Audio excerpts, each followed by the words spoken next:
Hello my viewers and welcome back to the channel. By the video title, you know what this video is about. But before we get into the video, I want to discuss the incident that happened yesterday in the parade with the Chiefs parade.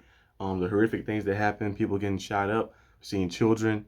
The 11 children got wounded and injured, and there's a lot of people that got injured, and a few people lost their lives in that. So I want to shine light on that, on those people. Hopefully they pull through and find a way to pull through. And I see a lot of people, like saying a lot of things about the situation. And every time like any shootings happen, it always just hits differently. Because my father, if you guys don't know, I don't think I ever told you before. My father was murdered when I was 3 years old. He was shot. He was killed. And just seeing violence, seeing hatred still spew, and people just not having control of their emotions and letting their emotions take the best of them, because it's easier for them to just fall into the darkness instead of ridding all that hate inside of them. And a lot of people try to turn this into a political battle, political dispute, saying we need this guy in office. But in reality, you don't need anybody to save you. You can save yourself. Don't wait for somebody to save you. Save yourself and handle that battle within inside yourself. And that's the deep root of the problem. A lot of people have all this anger and all this hate build up inside, and then it bursts out, and then they start affecting other people's lives. And once you can go out there and rid of all that hate inside you, then we can all come together as one, like John Lennon said in that old song. During this time, I was always hear some of my favorite lyrics. As you guys know, I'm a big music listener. I listen to all type of things: classical, hip hop, R&B, blues, jazz, all type of things. As you know, 'cause I play the violin and the guitar and stuff. But like Kendrick Lamar, who's a great lyricist, won a Pulitzer. You can't save the world until you save yourself. Remember one of the lyrics on one of his songs, one of his popular songs, and that is true. You can't try to help the world and try to help others until you help yourself.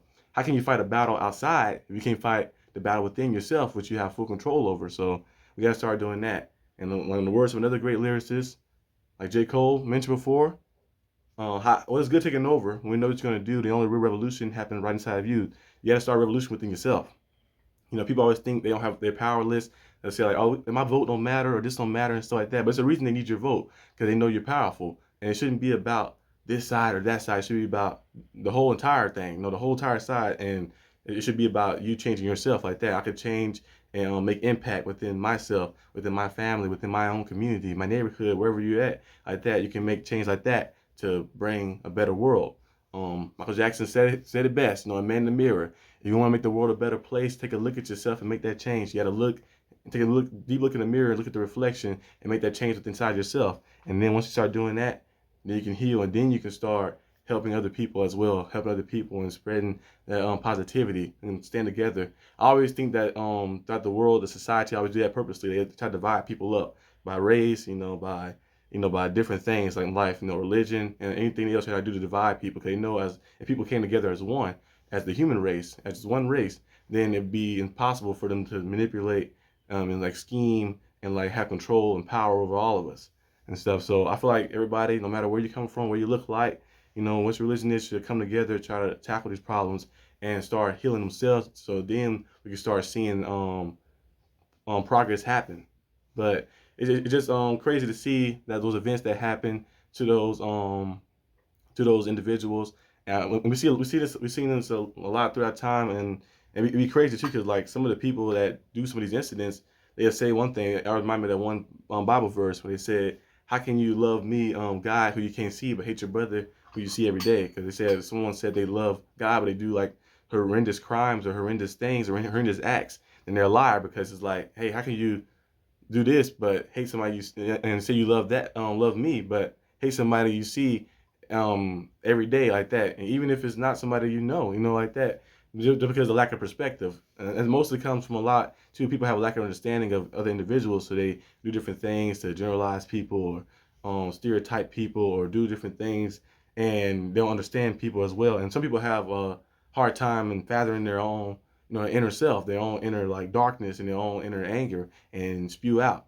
If you're wounded, let somebody know before you start bleeding on everybody. It's like getting bit by a zombie and not telling your group that you got bit by a zombie, like in those zombie movies, and then you turn to a zombie and you attack everybody there. And you let people know that you're hurt, and you can make some changes. People always think that it's weak to let people know that you're hurt, but actually it's strong, because you know when something is not right in you like that. So I think like the world just gotta, just get to a place where people can start identifying the problems in themselves and start, helping themselves first, and then start spreading that positive message. If you go out, everybody take a deep look in the mirror and help themselves, and help those thoughts in their mind, or that anger they have, and rid of all that.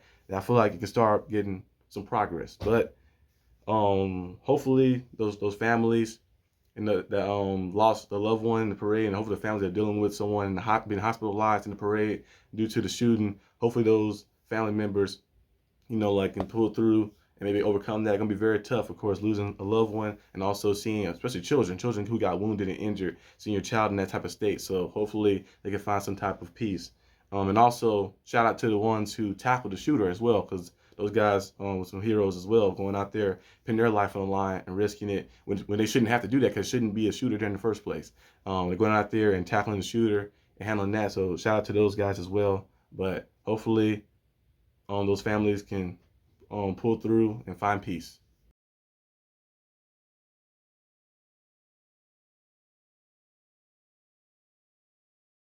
Jayden Daniels, an individual from LSU, quarterback, 6'5". Yeah, 6'5", a very tall quarterback, and his arms are long too. He's kind of lanky, like not the biggest, like bulky build, but he's still a big quarterback.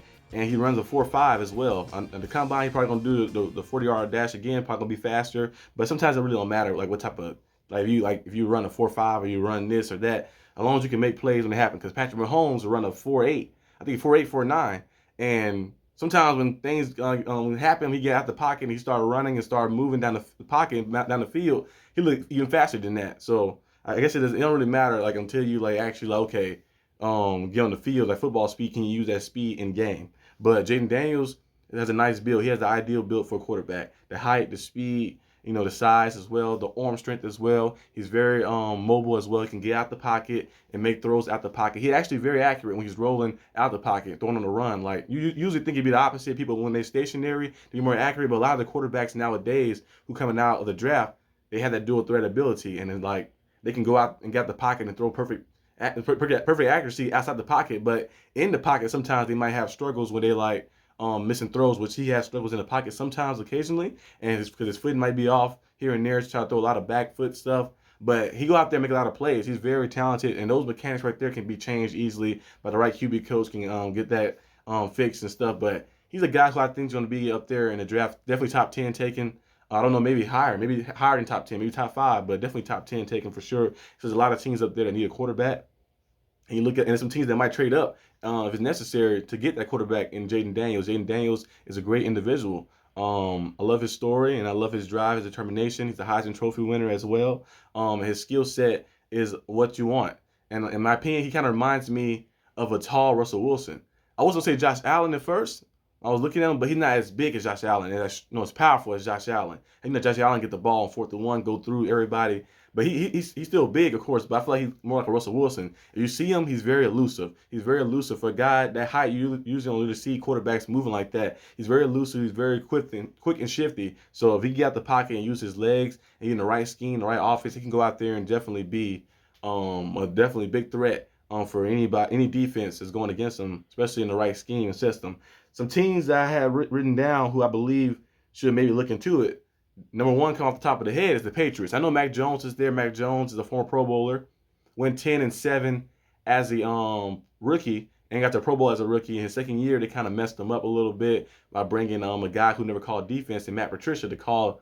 The guy never called offense and Matt Patricia to call the offensive play calling for Matt Jones. It was like, so you got a defensive coordinator to call my offensive plays, and he never called offense ever. If he did, it probably was maybe probably many years ago, where he had no remembrance of it. So it's like that was kind of like a sabotage, really.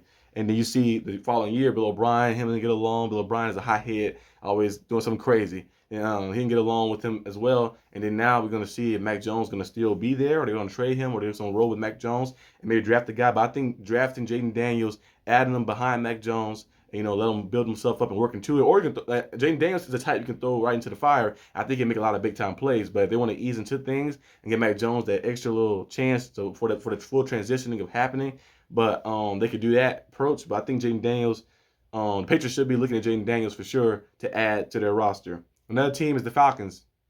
The Falcons have a nice team. You look at their offense. They have Bijan Robinson. You look at their Kyle Pitts is there. They have Drake London, who's 6'5", big receiver. They have some talent on offense. The offensive line has improved a lot too as well. And the defense, you look at AJ Terrell, you look at Jesse Banks, you look at the with Jared on the D line and stuff. The defense got pieces everywhere. And you've seen a lot of those games last year. They came down to the wire. They missed the playoffs, but the last game, if I think if the Bucks would have lost and they would have beat the Saints, then they would have got the win. They would have gotten the playoffs. So they had opportunities to get into the playoffs at the end of the season. But I feel like a lot of those games that they lost, it was because the quarterback play. Desmond Ridder threw 12 interceptions, 12 touchdowns, or 12 interceptions this year. Taylor Heinicke, I think he did a good job. He did solid when he was there, but he was injured a lot. He got injured and banged up a lot with the Falcons, but the Falcons need a solidified guy, a guy for the future. Taylor Heinicke is all right and solid, but he's not a guy who's going to be your franchise guy. And you look at Jayden Daniels, he can be your franchise guy for sure. He has the build, he has the arm strength, he has the speed, athleticism, and he fit perfectly in a scheme with the Falcons as well. So if they go out there and add him to the team, add him to the roster to bolster that roster up to the next level, I think they can be a team to be reckoned with. Another team is Washington. Washington needs a quarterback. You see Scary Terry McLaurin over there, amazing receiver. He's been getting it done with random guys here and there. On the defense, Washington defense has decreased kind of for the past few years like that, but I thought they still have enough draft picks and enough cap space to go out there and make some decisions and get things done. But they need a quarterback as well. Jayden Daniels would fit there perfectly too. But I think Caleb Williams might find himself in Washington. I think Washington might trade up because I'm looking at kind of like what's going on. Cliff Kingsbury, offensive coordinator now for Washington, if I'm not mistaken. So he's there now. Well, I think he's there, right? No, actually, Cliff Kingsbury not. I don't know if he's Washington or not. I gotta switch that up. Is he in Washington? I'll be right back. Okay, I'm back. He is on Washington. He's on Washington. I have my laptop up here. I usually have it on this podium right here. But I have my laptop. But he's on Washington, so I think Caleb Williams could be joining him there. Maybe if the Washington trade up for that, we'll see what happens. But the Raiders are another team too as well. The Raiders got Devontae Adams over there. They have a lot of different pieces. Of course, Aiden O'Connell did a solid job when he stepped in, but you can tell he's still not.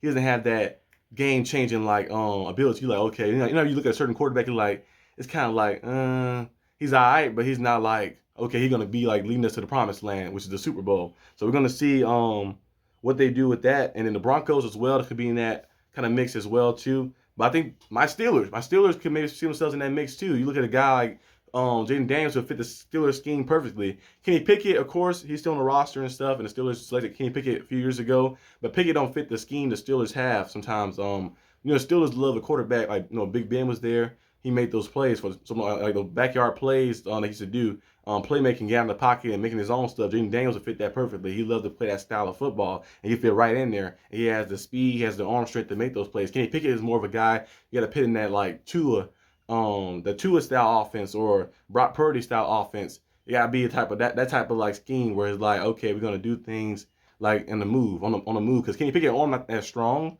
as many quarterbacks in the league, so having him like trying to like get out the pocket and make something happen out of nothing is not his game. Not like Josh Allen, not like Mahomes or Jalen Hurts type or Lamar Jackson type. His style is more of like, okay, we're gonna like give it to our playmakers. We're gonna give it the ball to GP, get the ball to these guys on these crosser routes, and then use the run scheme, shift the line a little bit, and just see how things go. So I feel like the Steelers wanted to approach that and wanted to get a quarterback that fits and embodies that ability that they once had like that when they won those 2 championships and been those 3 championships when they had the Big Ben era.